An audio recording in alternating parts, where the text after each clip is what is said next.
Hi guys, and it is me, Kay, from Authentic Analysis. I don't know, should I look in the camera or do I look here?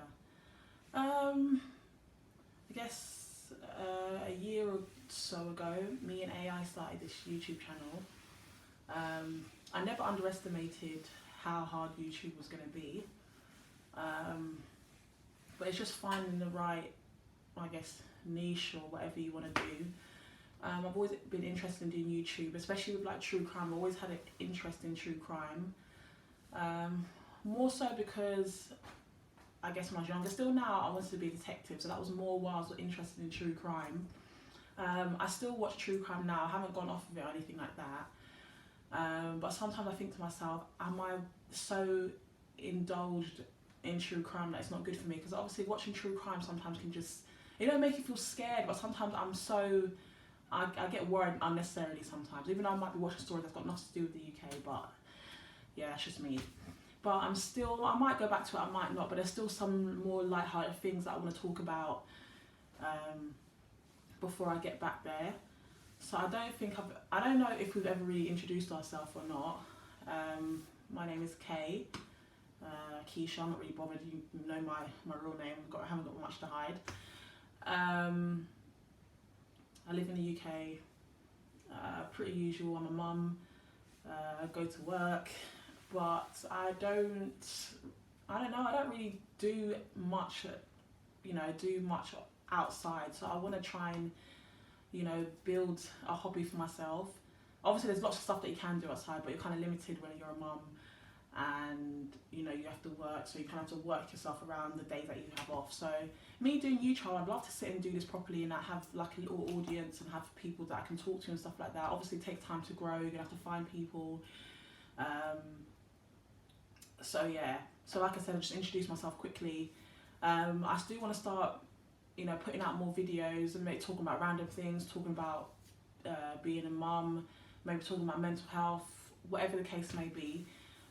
So maybe over the next few days or so, I'll just upload videos here and there. It might be me, I'll be in the same clothes because I've recorded the same day, not because I put the same ones back on, but yeah, so I just thought I'd introduce myself, who I am.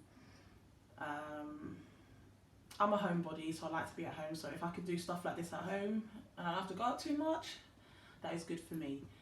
So yeah, like I said, my name is Keisha, and I just thought I would just upload a short video, but I'm going to merge it into one, so I don't want to upload different videos here and there. So the video I just uploaded, it was just about my lock journey, so a quick short video, me talking about my hair and how it's going. So if anybody wants any more videos or anything like that, I'll be happy to try and upload it.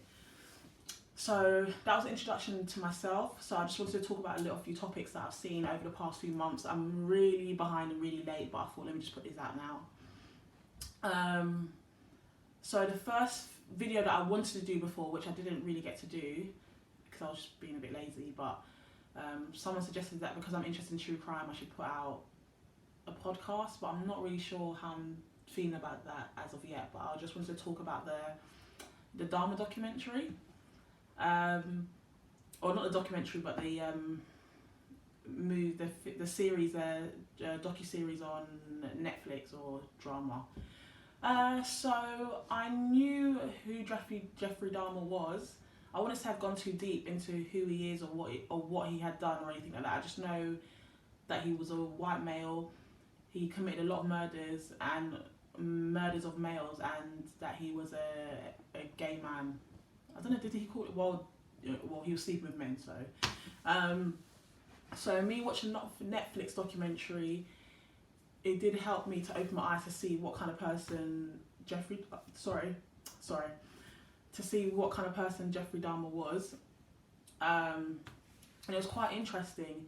But obviously before I had even finished it, I was thinking in my head, the families obviously have to keep seeing this over and over again, so how are they going to feel? And obviously, lo and behold, I guess some of the family members weren't happy that the Netflix series came out. And obviously not to tell a family member how to feel or anything like that, because you don't want to reenact or live that again, because obviously you've done it already. But it was good to see, I guess, as a viewer, what the victims were like and what had happened, even though they did dramatise probably a lot of it to make the story fit.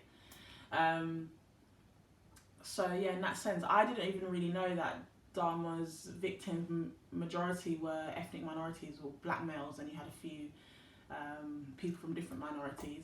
So I didn't even really know that, so that was quite interesting to see.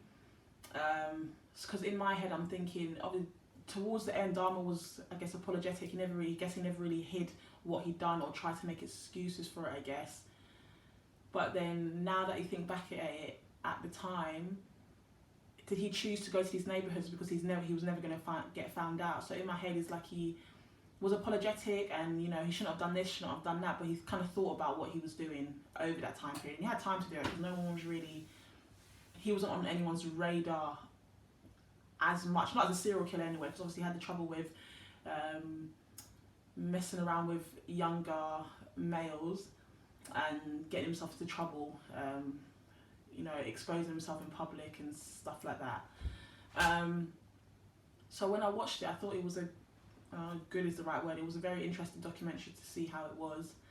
But when I watch a lot of these documentaries or these series, I always like to go and do my own research so I know to separate the facts from the fiction. So I can kind of go in between. So obviously I'm not going to take everything wholeheartedly, I'm going to take everything with a pinch of salt.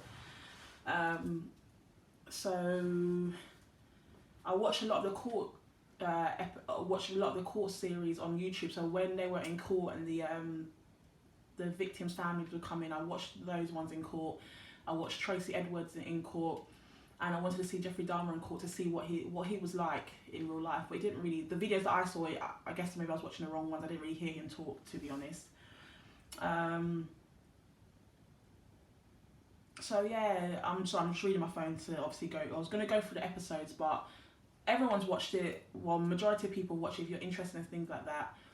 And it was very interesting to see the portrayal, and I'm glad that it was more focused on the victims, that we know the victims' names, as opposed to it was focused on Dahmer, but it was focused on the victims as well.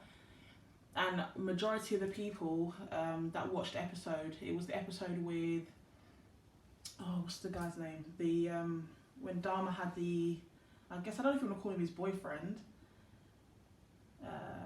Sorry guys, I can't remember the guy's name.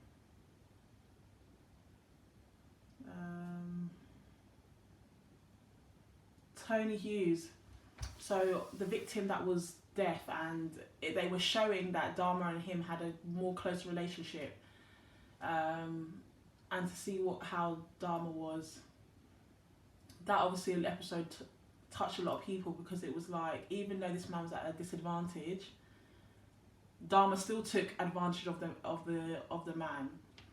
So in my head, there was nothing that was really going to change Dahmer. If someone showed him love and affection and, you know, showed him that they were going to be there, he would still turn around and probably killed them anyway, which is kind of sad. And him going after younger guys, I guess more in his early days. Not saying to do it, because there's probably people that Jeffrey Dahmer did kill and he probably don't remember, or he didn't admit it. So I don't want to write off Dahmer and say, yeah, he admitted everything, he was this and he was, you know, there's still probably secrets and skeletons that he decided to lock away and no one's ever going to know about it, which is quite sad. There's probably people missing that's never going to be known about. So yeah, I don't think really, maybe at the beginning of Dahmer's childhood, you might have felt a bit sorry for him because of how his family was. But as he got older, that definitely went out the window, feeling sorry for Dahmer, because to me, he could have avoided some of these actions. But that is the mind of a serial killer, so if you're not a serial killer, I don't think you're really going to understand it, to be honest. There is a show, actually, so off topic, called Killer's Mistakes that I've been watching. So if anyone wants me to review the episodes, I'm happy to do stuff like that. So I might start reviewing shows, but we'll see as for that. But yeah, the Dahmer Netflix documentary was quite good. Apparently I'm hearing that Jeffrey Dahmer's father wants to sue Netflix. I'm not sure how true it is, but I can imagine. So, but probably the money that they made off of it is probably going to be worth it to them. So if you haven't watched it, check out the documentary, comment below, tell me how you feel. And do you think, I wouldn't say are you glad that Jeffrey Dahmer was killed in prison, but how do you feel about it? I mean, would it be better for him to serve out his sentence so he could, I guess, suffer?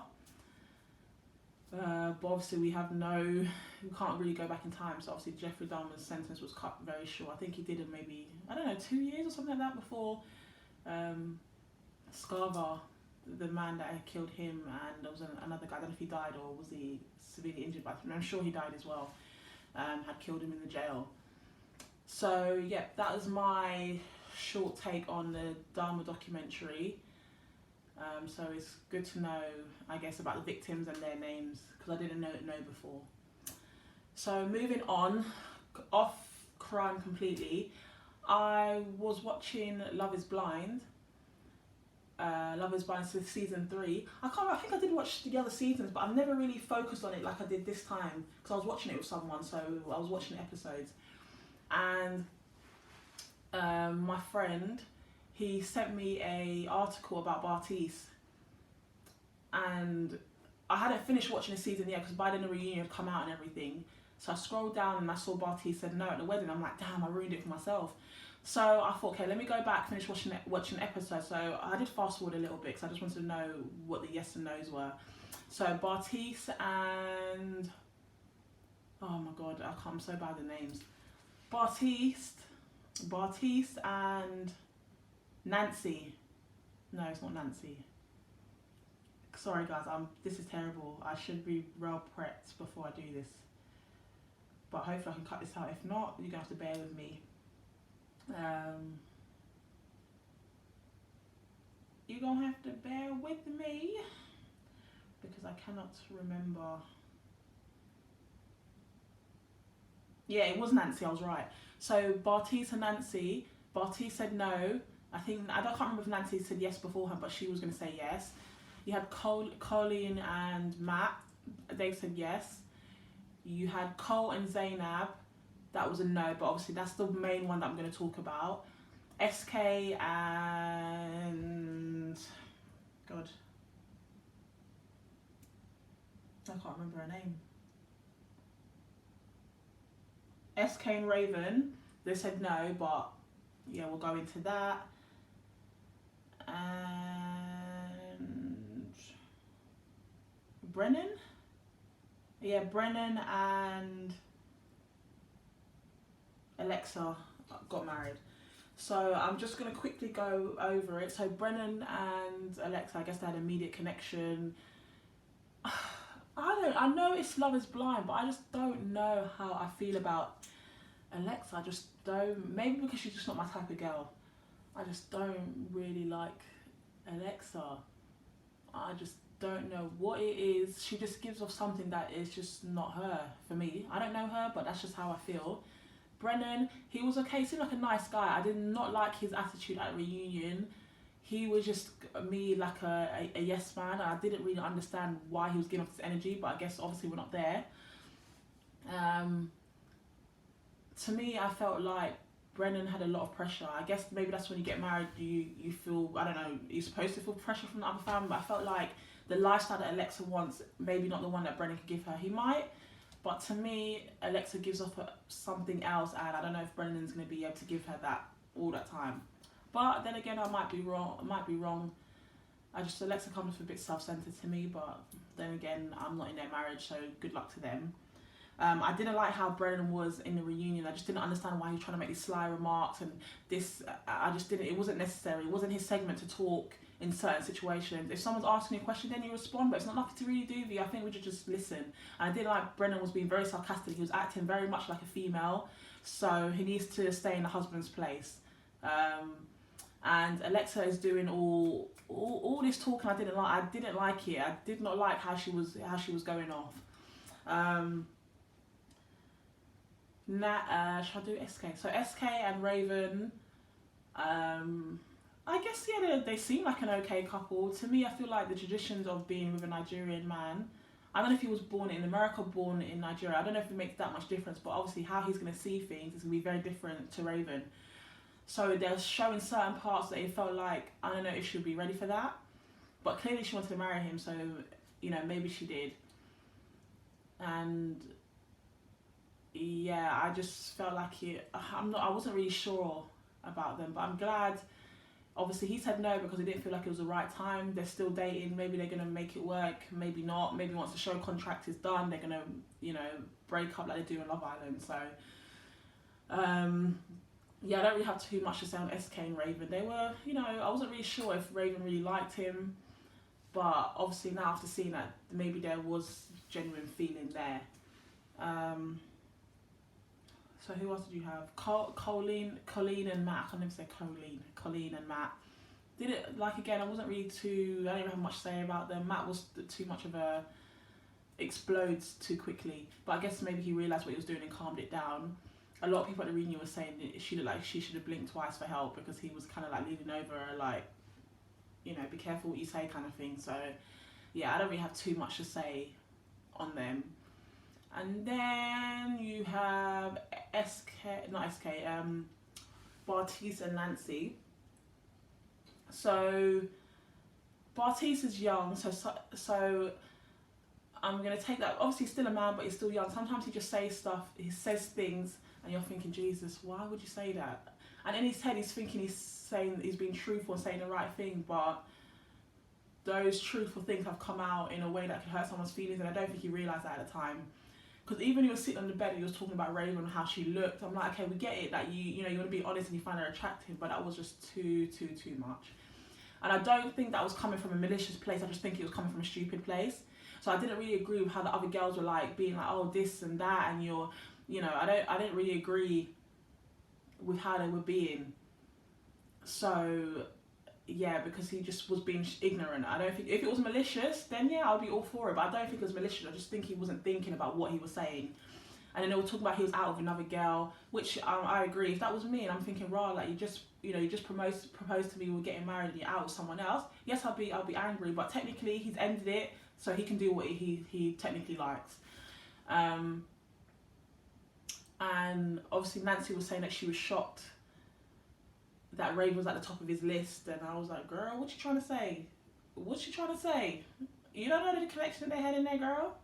But obviously they sorted it out, that's cool. I just didn't really like that, what she was giving there. So yeah, I don't know if I have really too much to say. It's just, I watched this show for entertainment, but I'm like, we have to see it in the long run.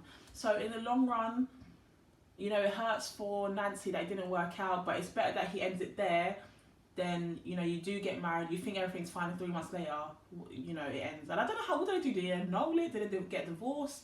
How much did the show pay for this wedding? Because I'm like, I mean, I'm going to take my man on there. I'm going to pretend we don't know each other to get free weddings. Okay, period. No joking, I don't do all that. But yeah, I don't know how the show works afterwards. After the show done and dusted, don't really look into it too much. But yeah, who was the final couple? Yeah, so you had Cole and Zainab.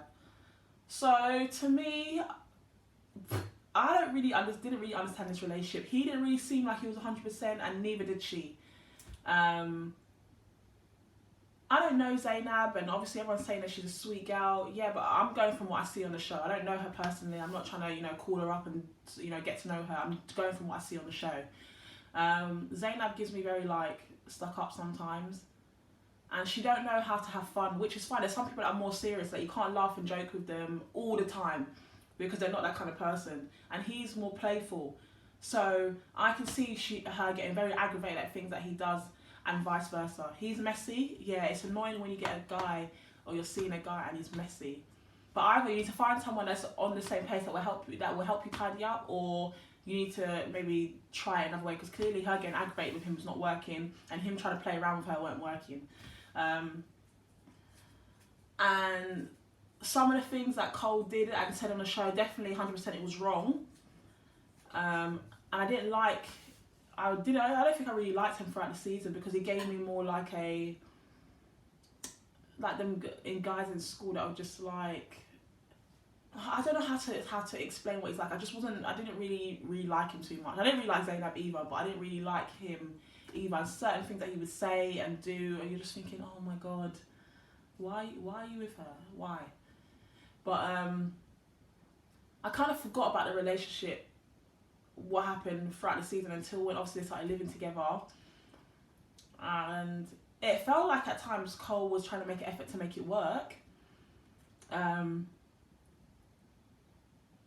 But then I don't know if she was really receiving it or not. Because sometimes she'd be like, I love him, and you know, so on and so forth. So fast forward, it gets to the wedding day, and she basically was like telling him about himself, like, you did this and you did that, you made me feel like this, so how the hell do you think I'm gonna marry you? And it was like, whoa, we know that you were angry, but you know, where did this come from? I mean, at least he was embarrassed for his family because his family didn't want to show up, but you know, maybe they were right. And on the reunion, she was right to say that he did certain things, but like he said, if I was doing all these things to break down your self-esteem and do this and do that, why did you stay in it all that time? Why did you not end it beforehand? That's the part I didn't get, unless it's like that she did it for theatrics and stuff like that, but that don't make you look good. So however else you want to spin it and say he did this and he did that, you're not going to look good because you took it all the way to the aisle for you to get married, for you to say how you were feeling, when you could have said this the day before that, on a honeymoon. You could have said it then. Not excusing his behaviour, because he was an absolute dick, but it didn't really look too good on your part to say them things at the time. And the fact that everyone else was backing you up and not telling you the truth in that sense, to me, was wrong. And there's a lot of videos out now on YouTube about people analysing between Cole and Zainab, and you don't always want to take, this sounds bad, take the woman's side if she's doing wrong as well. Like, I know a lot of time, maybe when I'm in a relationship or I'm seeing someone, I do things wrong, and I think I've come to terms to realise when I'm doing that, because I don't want to be the person to be like, oh, you're doing this and you're doing that, and I'm not seeing my bad points. So I feel like Zainab, only when it came to the reunion, she watched it back, she was, oh yeah, I did realise that I was doing this and I was doing that. And it was like, you both had to say that about yourselves, that you both realised that you were doing things wrong. So I don't think it was really fair for her to say that. And her this whole damn cuties, was it not cuties, the cuties, the little damn tangerines, I don't know why, I don't know if that's a nickname or whatever. And the way she said it, like, oh, he's criticising her weight and stuff like that, and what she eats, when we watch the video back, that's not really how he was saying it. So to me, either she remembered it wrong, or she's choosing to make him look bad. Bearing in mind, to me, I don't know, I haven't looked properly, I'm sure Zainab is smaller than Colleen, and Cole was attracted to Colleen, so I don't really know, but obviously we're not in their household. And obviously Zainab might be a hard person, so I never seen her break down and really get upset. But obviously, on the other hand, Cole was the one that was like getting all the backlash, rightly so, but he got more backlash than Bartice. So I didn't really understand why everyone wasn't receiving the same energy, to be honest. Like, the people that were doing things wrong should have got the same energy. And to me, I don't like Zainab's attitude. I didn't like the way she went about it. If someone's doing something wrong, you need to make sure you're still kind of in your right, because you did things completely wrong and it took away from what you were saying. So to me, I don't really have that much sympathy for her, because she went about things completely wrong and she should have left way before that. So yeah, that is my little take on the Dahmer Netflix documentary and Love is Blind. I can go into more detail, but the show's kind of done now, so I don't know if there's really a point. There might be a Love is Blind after the altar, or whatever the case may be. So yeah, guys, I might be back. I might have a third video, the last one today. I'll see how this one goes. So I wanted to talk about Ancestry, as I'm slowly getting back into that. So yeah, so thanks for watching, guys. I'll be back very shortly. I need to start, I don't know, I'm trying hard to look into the camera, but it's hard. But yeah, peace, guys.